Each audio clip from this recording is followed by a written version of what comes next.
Hey, what's up everyone? Welcome to 90 Day Fiancé latest news. Shekinah Garner and Sarper Gyuvin did the unthinkable. They celebrated their marriage in a venue so familiar, so intimate, that it questioned our shared conception of what a wedding should be in a society when custom typically sets the parameters of ceremony. Not even a luxuriant mansion, it was not a church, a hotel ballroom, or a beach beneath a sunset.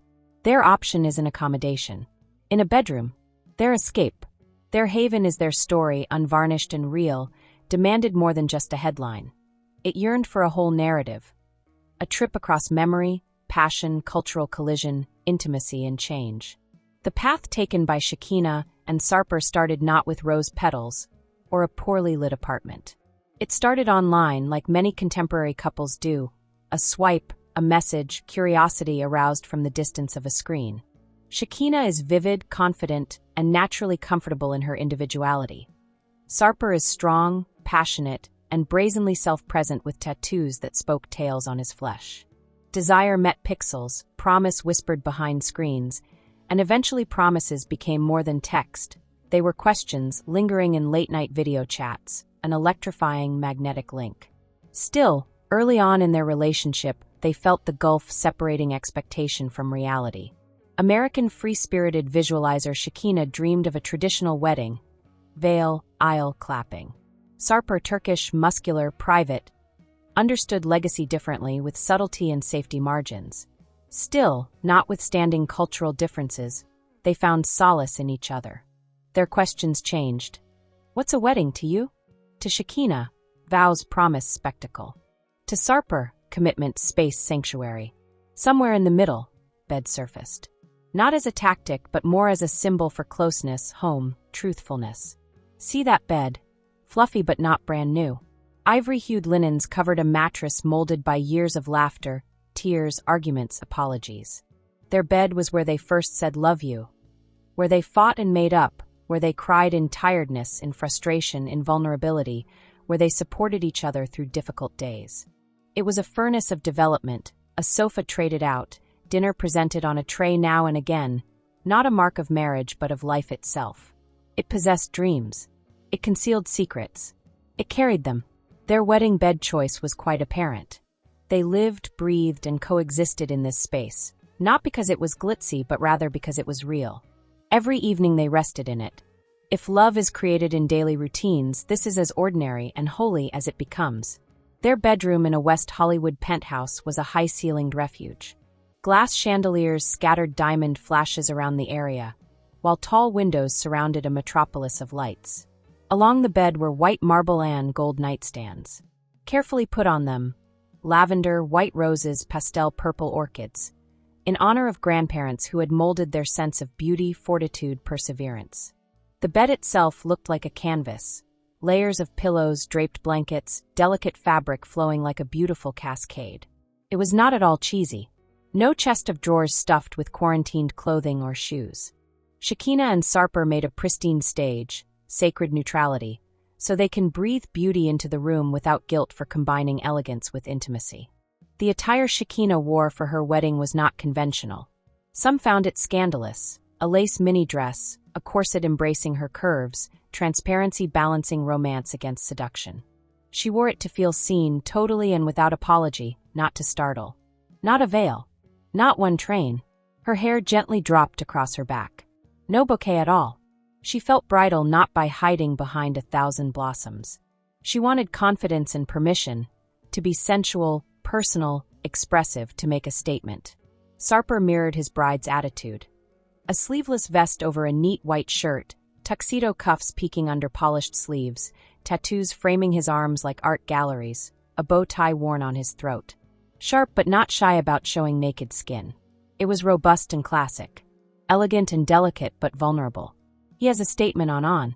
He waited in a well-chosen private world to meet hers, not for a row of stores. They entered a bedroom lighted in morning light, not into rows of gasps or avenue of music. The importance changed rather than lessened. The moment possessed weight. Shekinah stopped before getting into the bed. She stared at Sarper, and the city image softened, as though in appreciation. Their officiant, a friend of both West and East, softly presented family connections from both sides. He knew that comfort and ceremony could live together. He urged them to stare into one another's eyes, speaking truthfully as to pledges. Then there was an unexpected pause. Their vows came out as promises: truth, laughter, development, patience, fight. But the vows stopped when the prenup showed up. The world learned of the clause. Social feeds weighed the clause. If Shekinah gains weight over 128 pounds, she fines $1,000 per pound. What? It sounded hostile. It reflected insecurity, body policing, intensely personal, heavy. There was no script for this. Friction was it. It was unorganized. It begged the issue. Could love endure contradiction and openness? Could Shekinah be safe? Could Sarper negotiate autonomy against ownership? Is it possible for compromise to follow another compromise? From Sarper's world, a world of discipline, gym culture, architectural standards, the clause surfaced. It was not hostile. He thought it represented his shared expectations. But it collided with Shekinah's world, one of emotional autonomy, female self-respect, rejection of punitive love. Words ran as freely as truths. Their relatives on video conference stared between them, as the officiant did. Was this an envelope for marriage or a breaking glass? Still, something amazing occurred. They persisted in conversing. They quarreled. She turned down. He knew no. They made negotiations. He came clean about his insecurity. She stated she was afraid of being abandoned. They corrected one another. Realignment is a reset of deeper connection, not a broken bond. Shekinah signed a prenup in the end, but only covering the portions safeguarding her assets and handling common debt. Regarding the weight clause, it got taken out. In following interviews, he still poked fun at it, giggling that it shows I care. Still, it disappeared, symbolistically gone. One principle: love does not punish your body. Love alters. Standing in that bed barefooted were they. Sarper reached out and Shekinah's hand found his. Grand groom's widow's gown is not grand. Neither a bridal party. 2 souls and a wedding officiating, silk and petals and laughter. Starting. Do you, Sarper, take Shekinah? But his throat caught. He fixated on her corset's edge. He found himself caught. Laughing shattered. He gave a smile. Yes. Shekinah asked. Do you, Shekinah? She sent activated. One did not require a microphone. That was integrity stronger than any battery pack could produce. They reminded one another in their vows why they were making daily decisions. She vowed to create room for him, even if his heart is fortified. He assured her he would look after hers, even if it shakes. They spoke of food, culture, laughing, gentle mornings. Knowing they would come, they talked about future arguments but promised tolerance. They mentioned skin, perspiration, laughing, tears. They talked of defense, not of possession. There was a ceremony that seemed uncertain. Slow rather than hurried, not fabricated, but deliberate in closeness. Their grandma sent tribute in the shape of Oxford roses symbolizing strength. Lavender sprigs for peace and quiet. For the rarity of love, orchids. Like guardians, each delicate stem positioned at the side of the bed.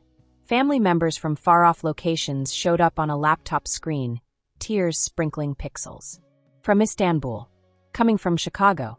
From little houses. They had conversations during the intermission. They poured blessings and prayers and delight. The officiant started to call them married. He stopped. He had second glove. He was uncomfortable. Still in private. He provided. He fixed Shekinah's gaze. He turned to stare at Sarper, then said a benediction from Turkey. She responded with laughs. They hugged, and he let them as well. Their kiss lacked the cinematic quality. It lacked framework. It was soft with body perspiration and sloppy with clothing creasing against beds. They kissed like two people drawn irresistibly toward each other. On the side of that bed, they cut a cake with little design with gold brushstroke initials, S&S, and elegantly engraved digits, 1111. November 11th is a symbol. Their own anniversary long before this, and the time they thought of as forming wishes. Just a bit of sweetness, not a pillar cake strong enough to sink a caterer. That was their comfort. Yes, sweet. Indeed celebratory. Indeed little. Their laughter erupted as he clutched a cake slice, her palm clutching the plate, and she inadvertently squished it. It fell apart. They glanced at one another and laughed loudly. Sarper delicately worked smeared frosting into her hair. She turned to smile and glommed cream on his chin. Except one helper shooting for show, There were no cameras. They behaved like children at home. Outside the drapes buzzed the city lights. That moment contained bliss. After cake, tears, soft and painful as well as unpleasant. Intimacy under pressure can expose weaknesses. She listened through confession, the closet's dread, the tension, the societal anxiety about image.